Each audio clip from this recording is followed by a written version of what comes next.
presentation is titled Preemption and Personal Jurisdiction in a Post-Scalia World. I'm Courtney Stevens, an attorney at Medmarc's Loss Control Department. On behalf of Medmarc and today's presenters, David Holman and John Grisham, thank you for joining us. David C. Holman is a litigator with Davis, Graham & Stubbs, whose practice focuses on commercial litigation, natural resources litigation, and product liability litigation. Mr. Holman's work ranges from drafting successful briefs and crafting discovery strategies to deposition experience with both fact and expert witnesses. Mr. Holman also has presented evidence, including witness examination, in a trial setting. Before joining the firm, Mr. Holman was a litigation attorney at Kirkland & Ellis in Washington, D.C. Directly after law school, Mr. Holman clerked for Judge Paul J. Kelly on the U.S. Court of Appeals for the 10th Circuit in Santa Fe. During law school, he interned for Judge Richard Leon of the U.S. District Court for the District of Columbia and the U.S. Attorney's Office for the Eastern District of Virginia. John K. Grisham, of counsel at Greenberg Traurig, represents clients, including prescription drug and medical device manufacturers in high-stakes, sensitive, and complex civil litigation matters in state and federal trial and appellate courts across the country. Mr. Grisham routinely writes briefs and argues dispositive legal matters in a trial and appellate courts and has experience taking and defending depositions as well, and has conducted witness examinations at trial. Before joining Greenberg Traurig, John was a litigation partner in the Washington, D.C. office of Kirkland & Ellis, where he was a member of the team responsible for briefing and argument on behalf of the prescription drug manufacturer defendants in two of the Supreme Court's recent federal preemption decisions, Mutual Pharmaceutical v. Bartlett in 2013 and Pliva v. Mensing in 2011. With that, I am pleased to turn things over to Dave, who will begin today's presentation. Hi there, I'm here with John Grisham. Even though it shows us as a single person, we're actually in the same room together. We really appreciate the opportunity Medmarc has given us to talk about some of our favorite topics here today. I'll be talking about personal jurisdiction after John talks about preemption, but just to frame our discussion here today, Justice Scalia served on the court for almost 30 years. And as you all know, passed in early February of this year. And this columnist sums it up well. I'm not going to read that to you, but the gist of Scalia's significance can't be understated. Like him or hate him, his allies followed him, and his opponents have to answer him. And that we think will continue for decades, if not centuries, to come. So with that, I'll hand it over to John, who's going to talk about drug and device preemption. Good afternoon, everyone. As Dave said, Justice Scalia's fingerprints are all over many different substantive areas of the law, but two in particular that we're going to talk about today are federal preemption in the drug and device context and personal jurisdiction in that context as well. So I'm going to talk this afternoon about the federal preemption issues that the court has faced. And if I could just begin with what I call a roadmap of where we're going to go today. I'd say in the last decade or so, there's been a significant shift in the scope of pharmaceutical products liabilities cases. And today in particular, we're going to talk about three core topics. We're going to talk about the four recent Supreme Court decisions addressing drug and device preemption. We're going to look at the challenges that the industry still faces despite the fact that three of those four decisions were victories for the industry. And then finally, we're going to consider the effect that Justice Scalia's absence will have going forward. Before we do that, though, I thought it might be helpful, given varying levels of experience and interaction with the concept of federal preemption, to walk through some basic principles so we're all on the same page and can understand what we're all talking about. So what is preemption? Preemption arises when you have a provision of state law that conflicts with a provision of federal law. And when that happens, federal law preempts or trumps the state law. Now, the state law can come in many different forms. It can be a regulation, it can be positive legislation, or it can even be a common law tort claim. And in the drug and device context, perhaps not surprisingly, the most common, overwhelmingly most common form is a state law tort claim, whether it be failure to warn, design defect, or some other related claim. So the question always becomes, why does federal law preempt state law? And the answer is straightforward. The U.S. Constitution, Article 6, Clause 2 of the United States Constitution contains what has been called the Supremacy Clause. And the Supremacy Clause says that the Constitution and the positive laws of the United States shall be the supreme law of the land, and the judges in every state court are bound thereby. Preemption comes in several distinct, but in some ways interrelated forms. And those three forms are express preemption, field preemption, and conflict preemption. Why don't we take each of those on their own terms? Express preemption means basically what you read it to mean, which is when the statutory text, when a federal statute says on its face that state law claims that conflict with the requirements of federal law are barred. A good example of express preemption is in the medical device context. The Medical Device Amendments Act to the Food and Drug and Cosmetics Act contains a express preemption provision at Section 360K, which states that it lays out the requirements for approval for the various types of medical devices, and says that state laws that require that are different from or in addition to the federal requirements are preempted. The second species of preemption, and one I won't really spend much time on today because it doesn't really come into play much in these cases, but it's called field preemption. And field preemption is a judicially created doctrine where we have Congress so heavily involved in a particular area that we say that it has occupied that entire field and taken the power to regulate issues in that area away from the states. And a good example of field preemption, and one that's come up recently in the Supreme Court a few times, are federal immigration laws, where the federal government's stamp on immigration policy, immigration regulation is so overwhelming that states have no role to play. And when they try to issue regulations or positive statutes regulating immigration issues, they are often held to be field preempted. The third species of preemption, the one I really want to focus mainly on today, is called conflict preemption. And this too is what it appears to be, which is when a private party, a regulated party, when state law seeks to force a regulated party to comply with the requirements of state law, and when doing so would violate that regulated party's duties under federal law. And there are actually two kinds of conflict preemption that the court has articulated over the years. One is called impossibility preemption, and the other is called purposes and objectives preemption. Impossibility preemption arises when it's impossible for a private party to comply with both state and federal requirements. For example, where state law says that your products have to have a certain amount of a material, and federal law says your products have to have a different amount of material. In that case, it's impossible for the party to comply with both the state requirement and the federal requirement, and the federal requirement trumps the state one. The second form of conflict preemption, purposes and objectives, is when enforcing a particular state law as against a regulated party would so impede Congress's goal in pursuing a particular statutory scheme. And a good example of this, and one of the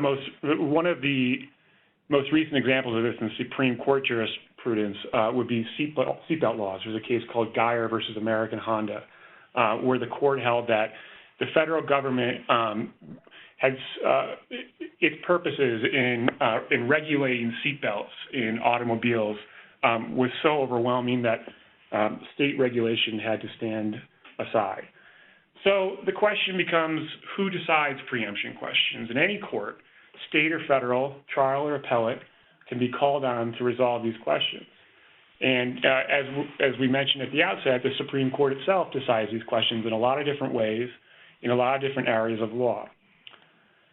And as I mentioned again at the outset, the court has decided no less than 4 preemption cases in the drug and medical device context in just the last few years.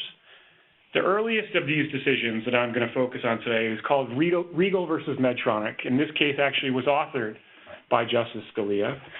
It was a products liability case where the plaintiff had been implanted with the medical device at issue. The medical device failed, he claimed, and he became injured. And he sued for failure to warn and for defective design. And the company, in response, argued that their product was FDA approved. It went through stringent pre-market approval requirements, and that any state requirement, any state law tort claim that sought to impose additional or different requirements on that medical device, in other words, that it should have been labeled differently or that it should have been designed differently, those claims were expressly preempted. And the Supreme Court agreed. The Supreme Court held in actually resolving a strain of cases that had kind of been in dispute about this, that not only state regulations and state positive legislation, but also state law tort claims themselves can impose requirements that can be preempted by federal law. So what is the status of preemption for medical device makers in Riegel's wake? There's been a lot of litigation in the last decade on these sorts of claims, and the general rule that's developed, and I think it's pretty consistently adhered to in the courts across the country, with certain exceptions, is that state law tort claims that target Class 3 devices, that is, the devices that go through the most stringent of FDA pre-approval, that those claims cannot proceed, that they're expressly preempted. But several courts, as I mentioned, have carved out exceptions to this. And the most prominent exception is what's been come to be known as parallel state law tort claims. And a parallel state law tort claim, according to some, is a claim that actually imposes the same requirements that federal law imposes. And how the argument goes is that because the requirements are the same as those provided by federal law, there's no conflict, and the claims are not preempted. We'll see in a little bit how the plaintiff's bar has tried to utilize this parallel claims theory in the drug context as well. But its main locale is in the medical device context. The second big case from the Supreme Court was a prescription drug case, a branded drug case called Wyeth versus Levine, which I'm sure many of you are familiar with. In this case was highly, highly anticipated by practitioners, by clients, by companies, by industry more generally, because it really teed up for the first time a lot of arguments that had been made and had been percolating in the lower courts about whether state law tort claims against branded manufacturers were preempted. In this case, Ms. Levine developed gangrene after she was given Phenergan intravenously, and it required her arm to be amputated. The manufacturer argued both below in the Vermont courts and in the Supreme Court that the claim was preempted, that it was impossible for Wyeth to change its label to be stronger, and that FDA's control over prescription drug labeling and prescription drug design was so comprehensive that a state law tort claim would violate the purposes and objectives that the agency had. The court held in a 5-4 decision with Justice Scalia in the minority view that the claim was not preempted. And the court's rationale was that the FDA's regulations provide for branded manufacturers to propose new labeling changes to the agency. And the way they do this is through a process called a changes being effected, or CBE. And what the court held in Wyeth was that the CBE regulation permitted branded companies to unilaterally change their labeling. And FDA could later overrule that, but unless and until it did, that meant that state law tort claims, state law failure to warn claims, were not preempted.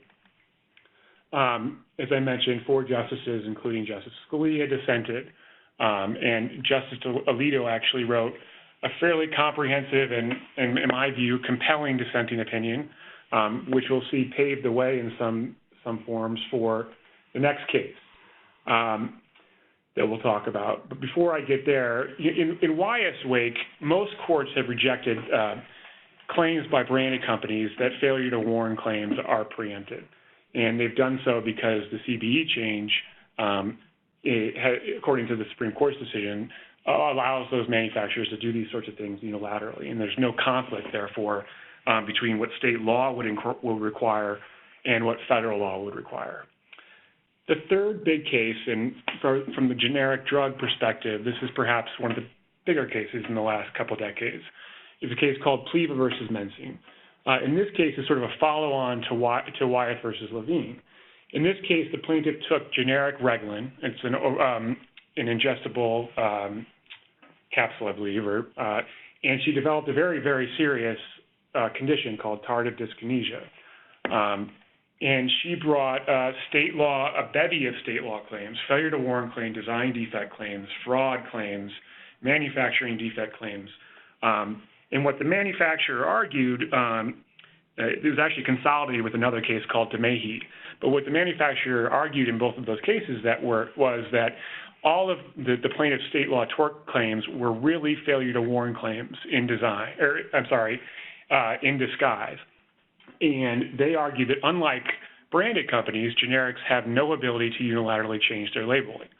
And they pointed to the Federal Food, Drug, and Cosmetics Act, which says that the labeling that accompanies a generic product must be, quote, the same as, unquote, the branded labeling.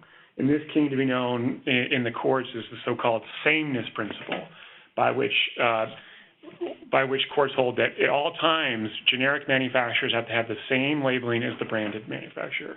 And what Pliva argued, Pliva and activists in the companion case argued, was that the sameness principle foreclosed any ability for those companies to change their labeling to make it stronger. And the court agreed in another 5-4 decision. And it actually disregarded the arguments in some form that came from the Solicitor General's office of the Supreme Court, who said in some ways that the claim would be preempted, but argued that that manufacturers should nevertheless be allowed to take steps, whether it be to call FDA or petition FDA or send letters out to doctors and other healthcare providers that warned of newer and additional risks that did not appear in the branded or generic labeling. And the Supreme Court rejected that. And this has been a great decision for the generic industry. The plaintiff's bar, not surprisingly, remains very creative in finding ways around it. And in the last couple years, we've seen a few theories, maybe a half a dozen theories floated and litigated, which have been winnowed down to maybe 2 or 3 that are still viable and actually have proven successful for the plaintiff's bar.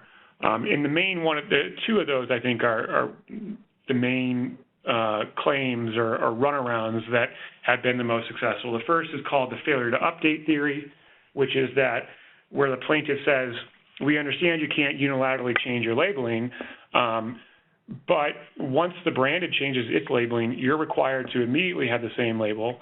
And so if there's any amount of time between when the brand changed its label and you changed yours, we can hold you liable during that interim time period.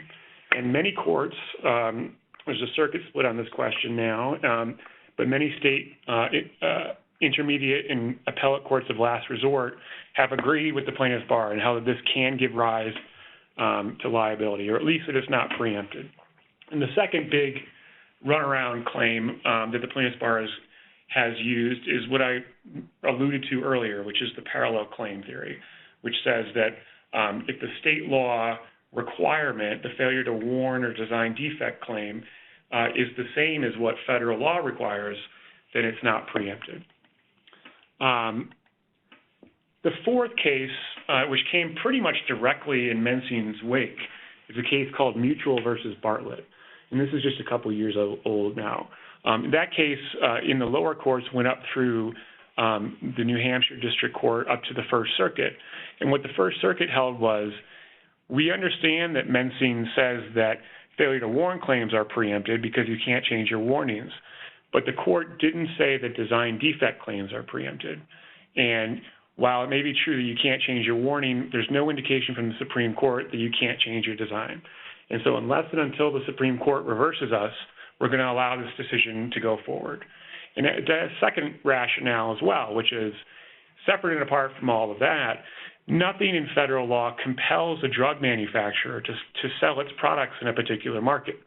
Nothing compels generic makers to sell their products in New Hampshire, for example. And because manufacturers can avoid the conflict between state law and federal law by simply pulling their products from the market altogether, there's no preemption for that reason as well. A cert petition quickly followed, which the court granted, and the parties briefed the merits in 2012 and 2013.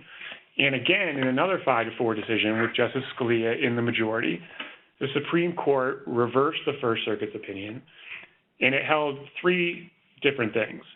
First of all, it reaffirmed Mensing's core holding, which is failure to warn claims are preempted because generic manufacturers can't unilaterally change their labeling.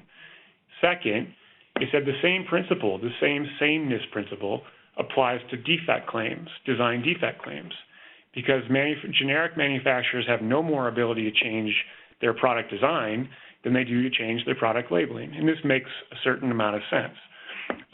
And third, the court explicitly addressed what came to be called the First Circuit's stop-selling theory. And what it said was the stop-selling theory is fundamentally incompatible with the court's preemption jurisprudence. Because if the stop-selling theory were right, if it were correct that you could eliminate conflicts between state and federal law from ceasing to engage in the regulated conduct altogether, then the supremacy clause would be a nullity, and state law would trump federal law, precisely the opposite of what Article 6, Clause 2 of the United States Constitution provides for. In Bartlett's wake, in the last couple years, most courts have rejected state law tort claims predicated on either a design defect theory, failure to warn theory, or the stop-selling theory. Every federal circuit to address it has rejected it. The overwhelming majority of district courts and state courts as well.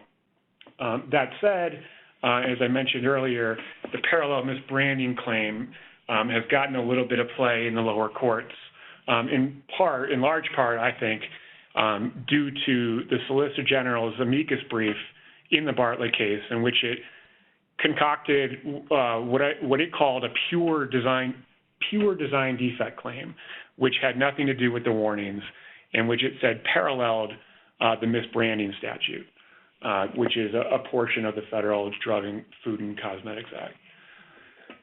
The current challenges for brands, meanwhile, the court hasn't taken up another branded case since Wyeth, but there have been a lot of litigation in the lower courts. And I think one of the big theories that the plaintiffs' bar has come up with, and one I wanted to kind of focus on today, stems from a case called CONT versus Wyeth. It was a decision from the Intermediate Appellate Court in California. And what CONT held was that case was a case where the plaintiff had ingested the generic product, and she had sued both the generic and the brand. And her claim against the generic was that you should have changed your labeling. And her claim against the brand was you should have foreseen that we would take the generic product, and you should have unilaterally strengthened your warning to account for these risks and these injuries that I allegedly suffered. And somewhat surprisingly, the appellate court in California adopted that theory of liability, what's come to be called the innovator liability theory. Since the Conti decision, there's been a split amongst the courts. Most, I would say, have rejected the claim, but a couple have not. A district court in Vermont adopted it, and the Supreme Court of Alabama did as well. And actually, in that case, it granted rehearing to the manufacturer only to issue an amended opinion that was essentially the same thing. So in different jurisdictions throughout the country, we have a little bit different state of play on the Conti innovator liability theory. So what are the current challenges that branded manufacturers face from a preemption perspective?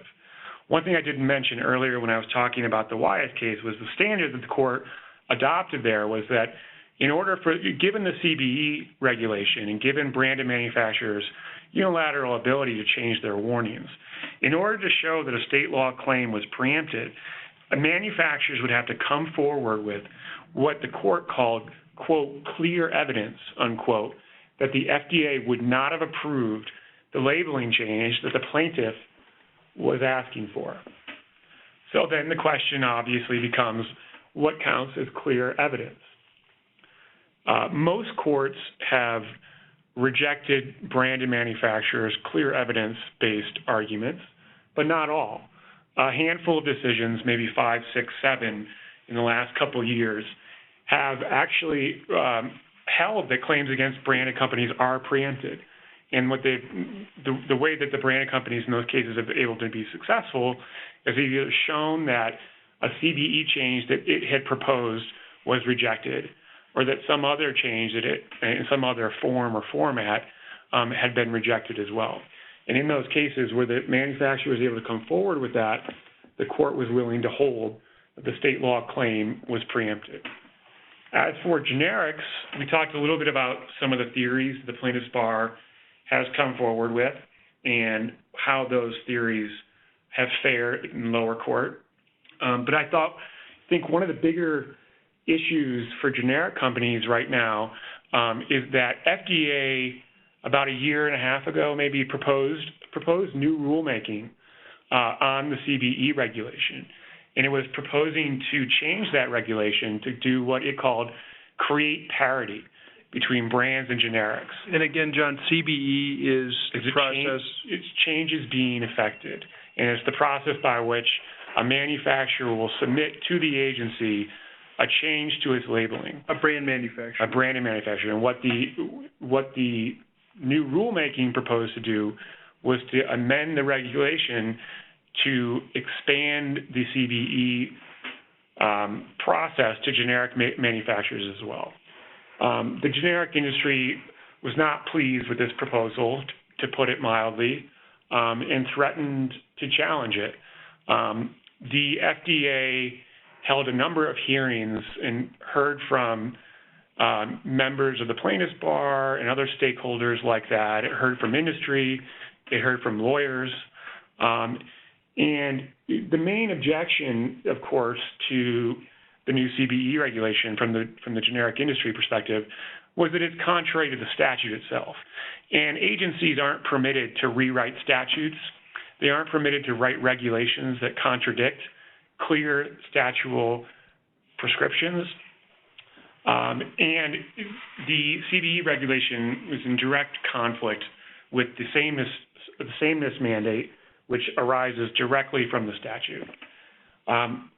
FDA has since effectively abandoned this new regulation, I think at least until the end of the current administration. Time will tell on what happens, of course, with this upcoming election and where this regulation and any related things that FDA is contemplating will go in the future. But it's something that generic companies have certainly not forgotten about. And if a regulation in a form substantially similar or the same as that has been proposed, I think the chances of the industry challenging that regulation in litigation are, if not at, nearing 100%. Now, before I tie up and pass off to Dave, there are a couple other areas that have an effect on drug and device litigation, and where the court has been somewhat unsettled in very recent years. The first one, and this may be the only one we're going to talk about today, but is what's known as so-called Auer or Seminole Rock deference. And Auer and Seminole Rock are two cases that the Supreme Court decided. And in those cases, what the court said was that courts should defer to an agency's interpretations of its own regulations unless that interpretation is plainly erroneous or inconsistent with the text of the regulation itself. And actually in the Auer case was sort of an extension of Seminole Rock, because in Auer, the agency expressed its intent in an amicus brief. And the court, in an opinion authored by Justice Scalia, deferred to that interpretation. However, in the last couple of years, and really just the last 2 or 3 terms at the court, 4 members, now 3 living members, but 4 members of the court have expressed serious concerns with Seminole Rock hour deference.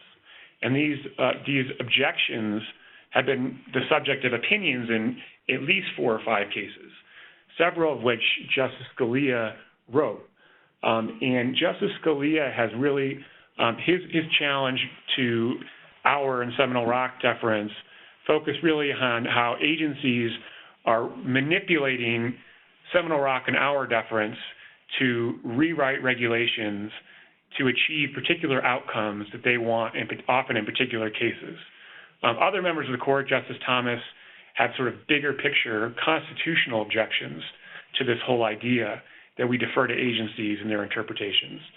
But Justice Scalia, Justice Thomas, the Chief Justice, and Justice Alito have all written or concurred in writings challenging or calling into question the continued viability of our agency deference.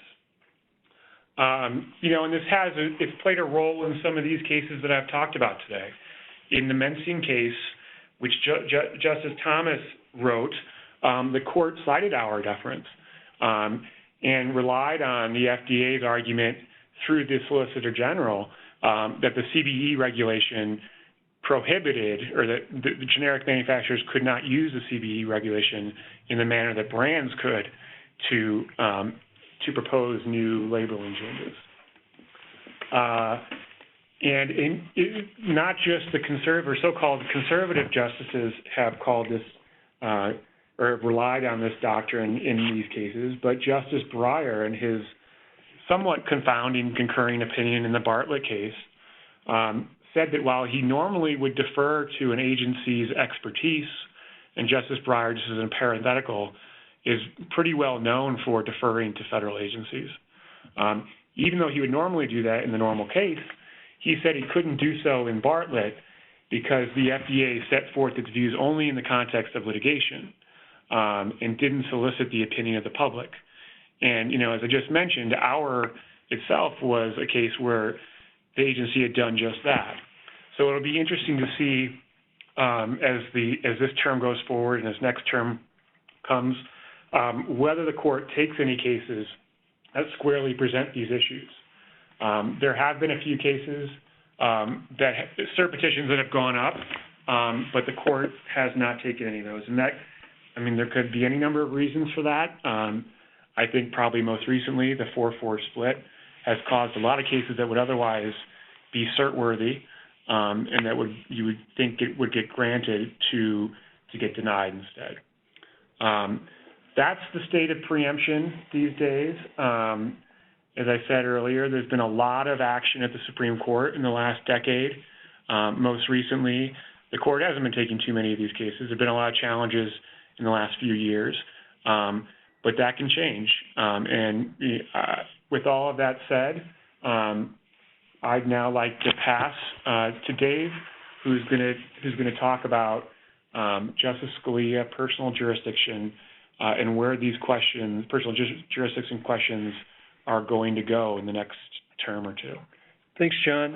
And one thing I wanted to throw out there, we're fully cognizant of the fact that these are not easily accessible topics.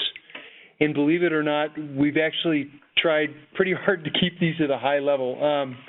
And so just keep that in mind. We'd love to hear from you if you'd like more details after this. So we're kind of getting the tip of the iceberg here. It's a very good point. And at the end of the presentation, you'll be able to see our contact information. If you have any interest in reaching out or seeing the fuller versions of these slide decks, we'd be happy to talk or email or share the decks with you.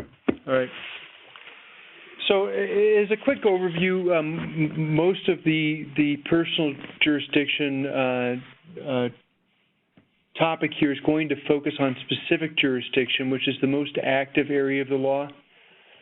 And that has two components. One is that the defendant has minimum contacts with the forum, and two, that the lawsuit must arise from those forum-related contacts. But before we get into specific jurisdiction, I want to just give us greater context of where we are within the law generally. Jurisdiction is not a new idea. It's as old as the law. And it's either the court or the government's power over the people involved, the defendants, or over the case itself, the subject matter. But within personal jurisdiction, we have two types. The first type is called general jurisdiction, and the state of the law on this is fairly clear. We'll get into some wrinkles later. But the idea is that this is where a state or a forum, where a person or company is essentially at home. So, we're sitting here in Denver, Colorado, and from the window can see Mile High Stadium. If you see the Broncos in Colorado, there's going to be general jurisdiction here. If you sue Hershey in Pennsylvania, there will be general jurisdiction here. We'll get into what that means in greater detail in a few minutes. The second type of personal jurisdiction is specific jurisdiction. As I said, where the lawsuit arises from that defendant's contacts with the forum state. So why is the Supreme Court involved here? Well, it really comes down to the interpretation of the 14th Amendment's Due Process Clause, and the idea being that a court actually needs to have jurisdiction over you for it to exercise due process and take away your life, liberty, or property. But as I alluded to before, this is a long-standing legal concept for the 80 years or so of our Constitution before the 14th Amendment. It wasn't as though personal jurisdiction didn't exist before the Due Process Clause, but it more had common law roots. And the 14th Amendment is now where courts will start.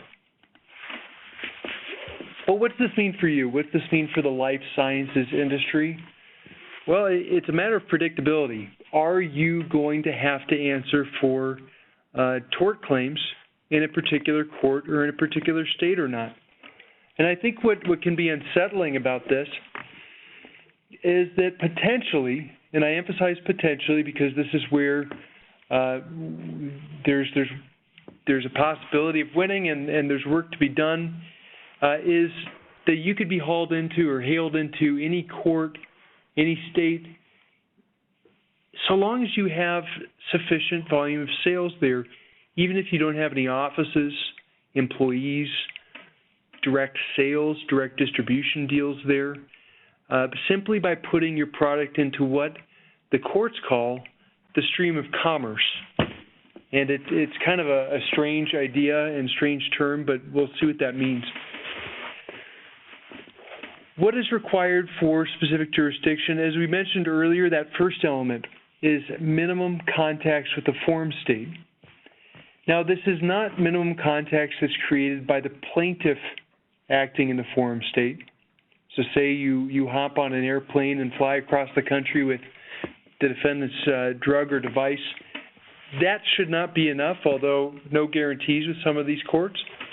But what the Supreme Court law says is that this must be based on an act of the defendant who brings the product into the forum state. So this is a classic case here. If a family buys a Volkswagen in the New York City area, is driving it cross country and gets in an accident and is injured in Oklahoma, do Oklahoma courts have jurisdiction over the New York City area distributor of that Volkswagen? The answer in the 1980 case of Worldwide Volkswagen, if anybody remembers that, Jim, from law school, the answer is no. But that's really there. It's because the distribution was somewhat localized and the plaintiff was bringing the product into the forum state.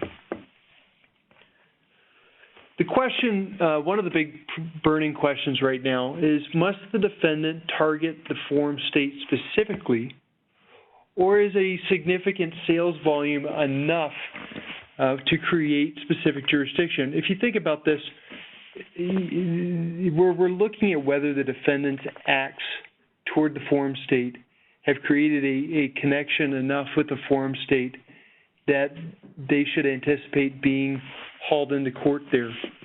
But the stream of commerce theory, it becomes pretty easy to satisfy because a lot of courts, including the Supreme Court at points, have held that just an awareness or a somewhat objective foreseeability that your product would end up in the forum state is enough for specific jurisdiction. And I'm sure all of you can understand the problem with this.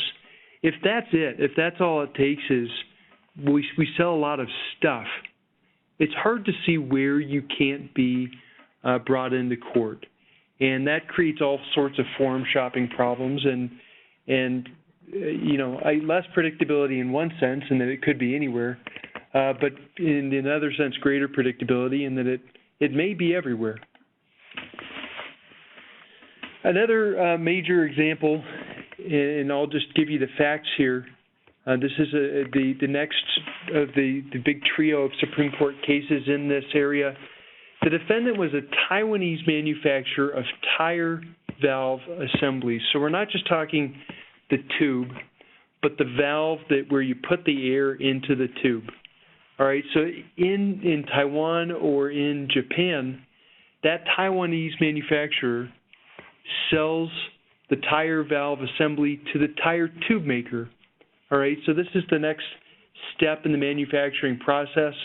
That tire tube maker is going to incorporate that into the larger product and then sell that product where it will.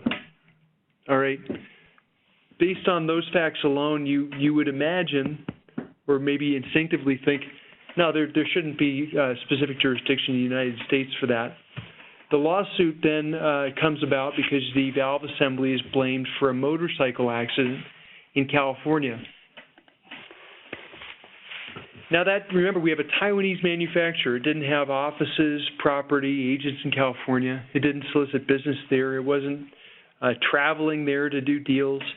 It didn't make direct sales there, and it wasn't directing the distribution into California. But nonetheless, because the Taiwanese manufacturer was aware that some of its assemblies would eventually end up in California. Again, this is the stream of commerce where you're placing your product upstream and, well, that water's just going to take it where it will. The California Supreme Court said, well, that's enough. That's specific jurisdiction.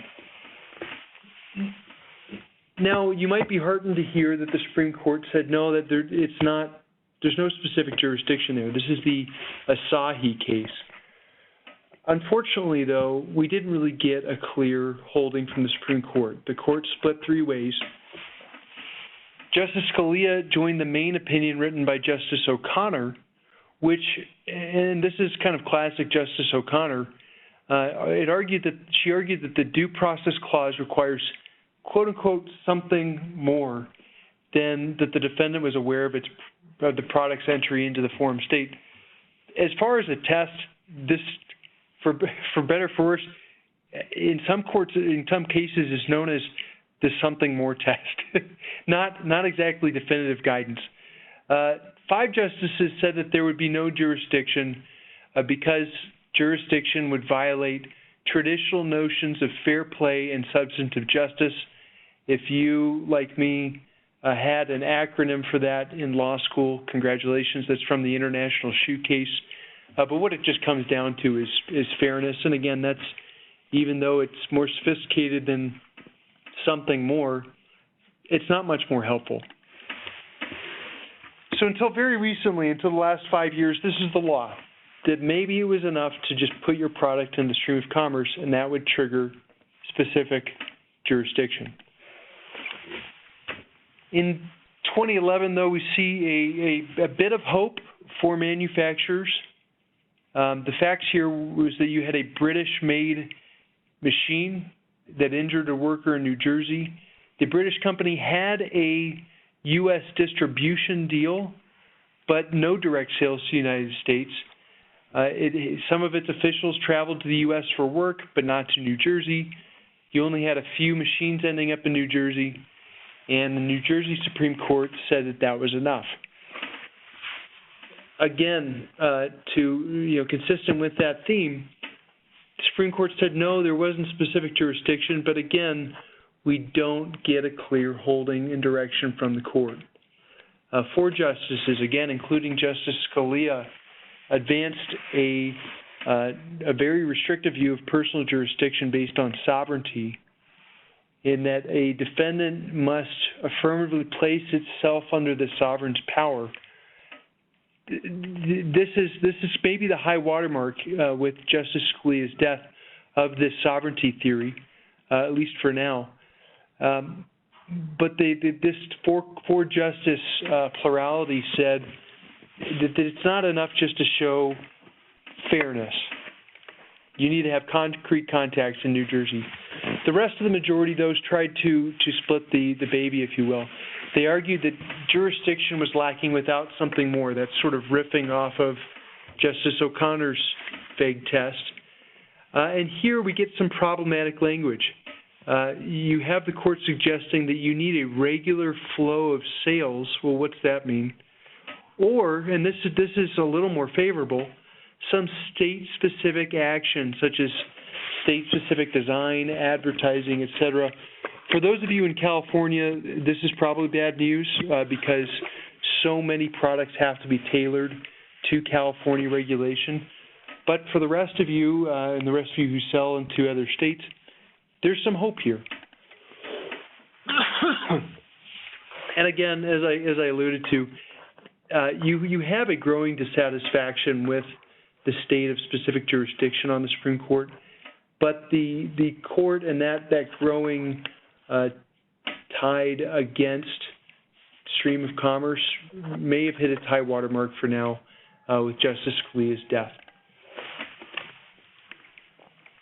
So I want to move to general jurisdiction.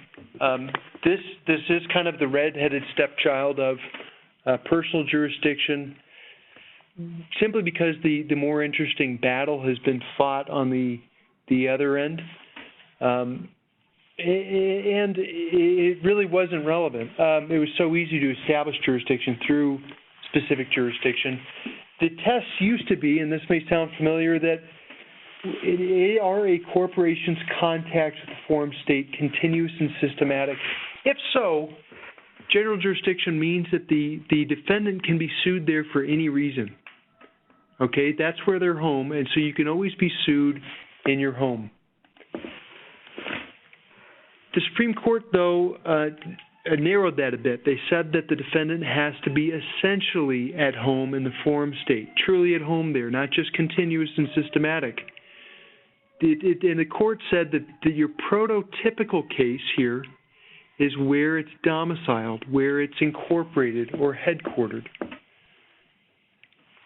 So the example in that case was, this is the Goodyear case, where Goodyear's foreign subsidiaries were sued in North Carolina for a Paris bus accident involving North Carolina plaintiffs, and the tires were manufactured in foreign countries by foreign subsidiaries.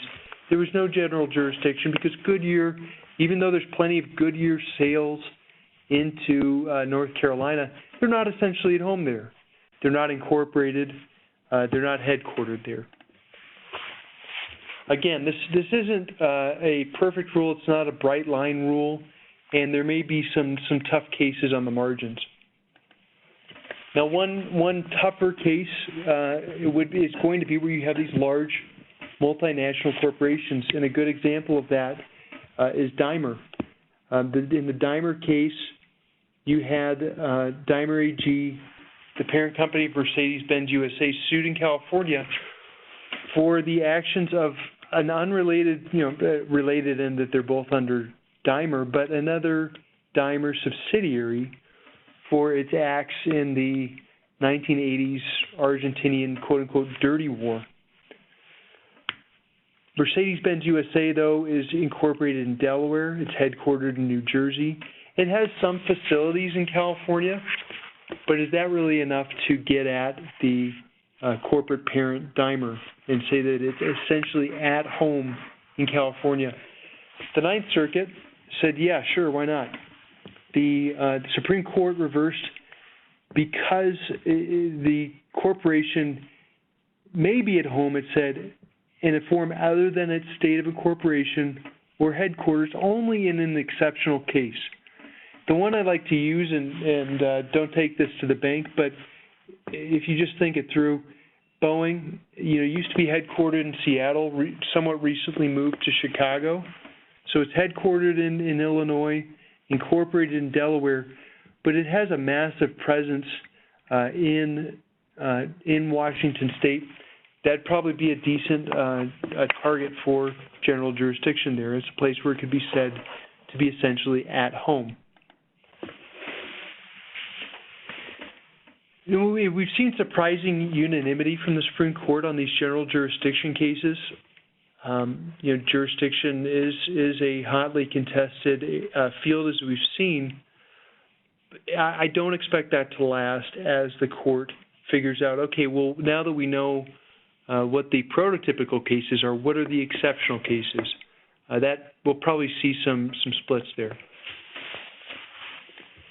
And one reason we expect to see more movement there is that if both forms of jurisdiction are restricted, if we see the stream of commerce path to specific jurisdiction restricted, as it shows some promise of being, we see general jurisdiction restricted to just the states where a defendant is headquartered or incorporated.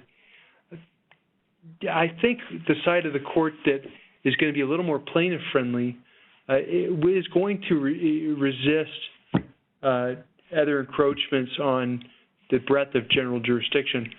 We've seen in the last couple weeks, though, or I should say 5-6 weeks, we saw a case at the Supreme Court of California where stream of commerce was revived a bit because you had the general jurisdiction path cut off.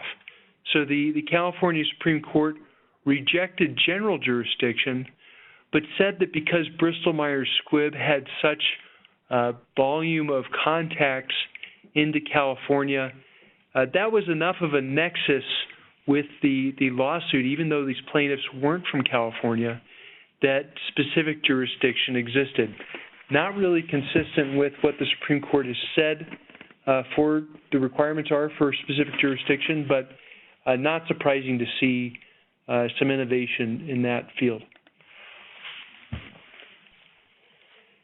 And we've also seen right here in Denver at the 10th Circuit that maybe Dimer didn't do enough. Maybe Dimer wasn't clear enough that, hey, really the only places are states of incorporation and states where a defendant is headquartered, although the Supreme Court denied the cert petition coming up from that case just 2 days ago on Monday. So what's this mean after Scalia? Well, one way of looking at this is through the lens of who wins the upcoming election. Now, it's reasonable to imagine that maybe if Clinton wins, she sticks with Merrick Garland. I looked through his decisions, and there's not much to say after these seminal personal jurisdiction cases, so hard to predict where he's going to go. Donald Trump, the Republican nominee, has taken the unusual step of releasing 2 lists of potential nominees. Most of these, though, don't have any significant Supreme Court decisions. And when I say don't have any significant Supreme Court decisions, are not citing them, are not weighing in on these personal jurisdiction issues over the last 5 years. For both of these issues, what does this mean as these are not just Supreme Court issues, they're not just appellate issues. These have very practical consequences in your trial level litigation. First of all, at the very beginning, these defenses should be pleaded in your answers, must be pleaded in your answers, or they'll be waived. 2, you need to make your record. All right, so if facts need to be established for either of these defenses, that needs to be established either through discovery, through briefing, or at trial. And that preservation will depend on which issue we're talking about here. and in terms of preservation, a motion to dismiss may be enough, but these should be continued throughout trial, through our jury instructions, directed verdict. And finally, it's important to adopt consistent positions across various lawsuits. Nothing's worse than standing up and making this argument, especially personal jurisdiction, and for the plaintiff to throw back in your face that, well, you guys have consented to this across the country. That's not really a dispositive argument, but it's not helpful. So, you know, if you want to fight these battles, do so across the board.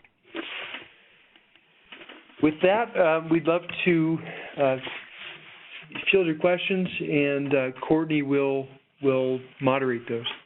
Thanks again for the opportunity to speak to Medmarc and for attending today to all of you. Thank you. We will now begin the Q&A session. If you have a question, please feel free to submit it using the Q&A panel located at the bottom right of your screen. After typing your question in the space at the bottom, hit the send button. Please be sure to direct your questions to all panelists in the Ask menu. Your questions will not be seen by other members of the audience. And it looks like we've got a few in already, so we'll start there. What do you guys see as the next preemption issue or issues that are likely to make their way up to the court? What's the current state of play on these issues, and in the last year or so and going forward? This is John. I'll take that question, and Dave, if you have anything to add, feel free.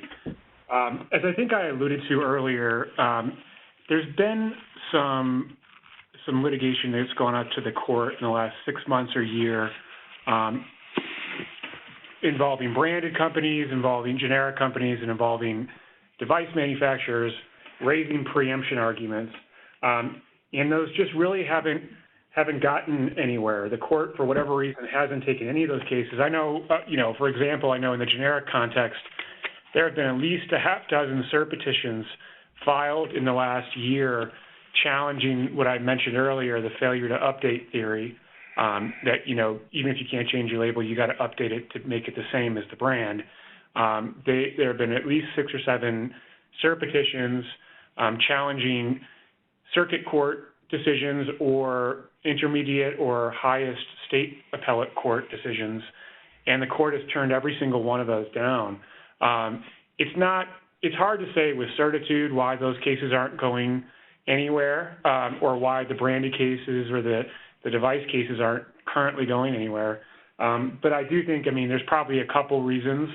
One, I think, at least in the failure to update context, and this isn't necessarily limited to that, but the way it's been briefed recently, is there's a fairly thorny jurisdictional issue, an appellate jurisdictional issue, about whether the Supreme Court has jurisdiction to review decisions from intermediate state appellate courts as opposed to state Supreme Courts. And I won't bore you with the ins and outs of that argument, but I will say that frankly, the Solicitor General and a group called Public Citizen out of D.C. really came up with this argument, and it's not frivolous. I don't ultimately think it's meritorious, but there's enough there, I think, that it's possible that it gives the justices and their clerks a little heartburn about granting one of these cases.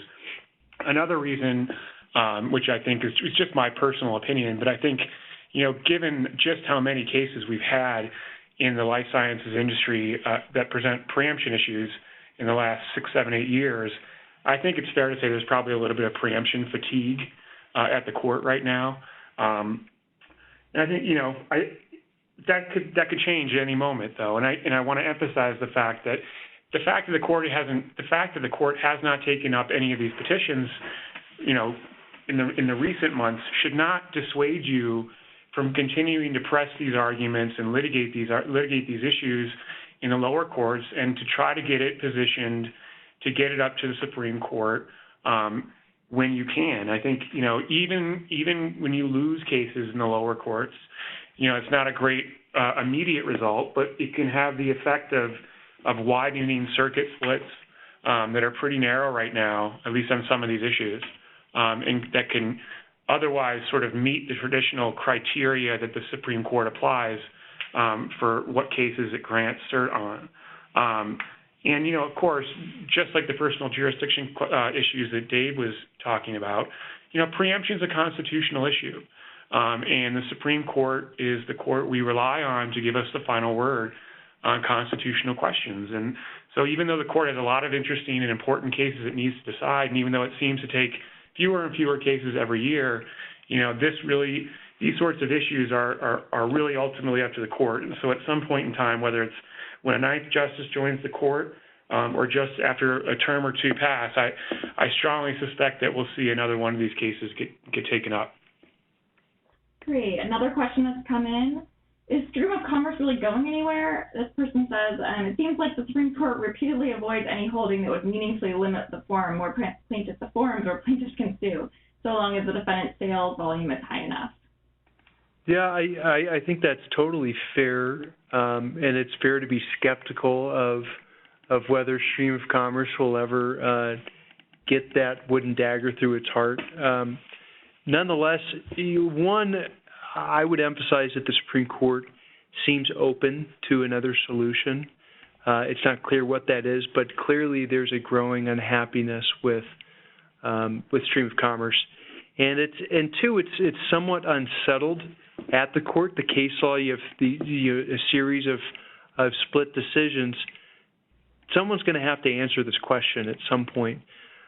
Three, I'd say that the lower courts, or some lower courts, are rejecting this idea that you can just generically target the United States market. And we typically see this with foreign defendants. So a Japanese company or an Indonesian manufacturer of cigarettes was one at the Tennessee Supreme Court, where the lower courts are saying, no, it's not enough to just target the United States generally and say, well, the forum state is one of those 50 states. So there is some traction there, and I think the better reasoned decisions are those. And along those lines, just looking at the merits, there's a natural appeal, I think, to some limit on specific jurisdiction. And if stream of commerce is the law, there really won't be a practical limit.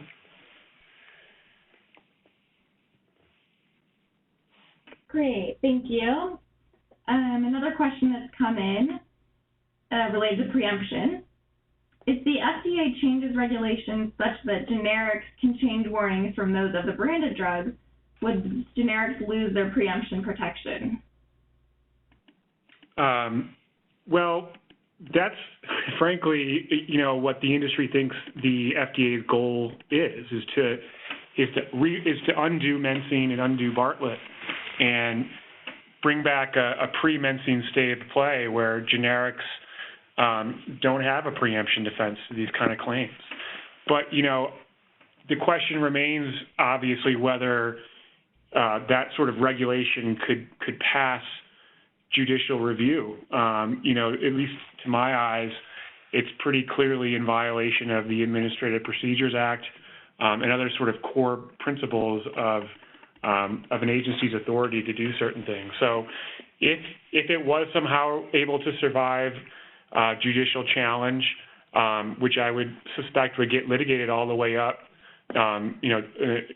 as far as the industry wanted to take it, if that were eventually the case, then yes, I think there would be a pretty good argument that plaintiffs could make that generics no longer have the preemption cover or preemption defense. All right, looks like that's all the time we have for Q&A. We're right at the top of the hour then. Thank you so much, Dave and John. That was a really great presentation and especially timely given that we'll probably hear about a new nominee sometime in the near future.